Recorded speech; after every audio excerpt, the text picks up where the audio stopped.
Prenez un terrain de tennis, un court de squash, mélangez-les et vous obtiendrez le padel. Un sport de raquette où l'on peut utiliser les murs qui se jouent uniquement en double sur un terrain plus petit qu'un court de tennis. Sport encore peu connu en France, il n'existait dans le Val d'Oise que quelques terrains en extérieur, mais pas de cours couverts. Depuis quelques mois, il en existe 2 sur la zone d'activité de Beauchamp. Derrière ce projet, un amoureux de ce sport, Thomas. D'origine espagnole, cet ancien électricien découvre le padel en Espagne, où ce sport est très populaire.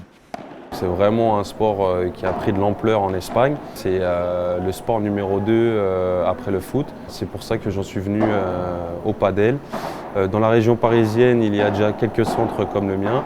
Et donc je me suis dit que pourquoi pas moi aussi. Donc, je suis un joueur de padel avant tout, donc pourquoi pas vivre de ma passion dans l'avenir. Les règles sont simples, comme au tennis, il faut renvoyer la balle dans le camp adverse après un rebond. Seule différence de taille, on peut utiliser les parois en verre et les grillages pour retourner la balle. Les points se comptent comme au tennis, mais les services se font à la cuillère. Les balles sont plus molles que celles du tennis et les raquettes sont bien différentes.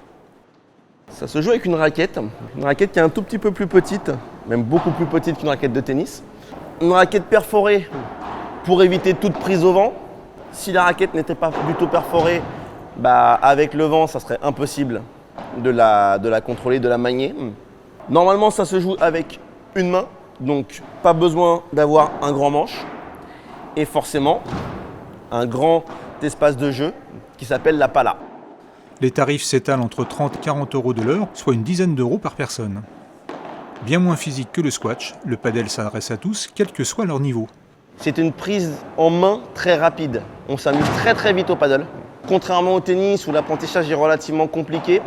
Et quand on perd la balle, on perd la balle. Là, la balle revient sur nous, donc on peut tout de suite la récupérer. C'est des séquences très très courtes, donc forcément, comme c'est très très court, pas besoin d'avoir un très très gros physique. Et puis le contact avec le partenaire à côté est très important. C'est un peu ça l'esprit paddle, c'est vraiment tout le monde joue avec tout le monde, très convivial. C'est l'esprit latin, l'esprit chaleur. Intégré depuis 2014 à la Fédération française de tennis, le padel connaît un véritable essor, mais la marge de progression est énorme. On compterait en France 4000 pratiquants, alors qu'en Espagne, il serait plus de 2 millions à jouer au padel.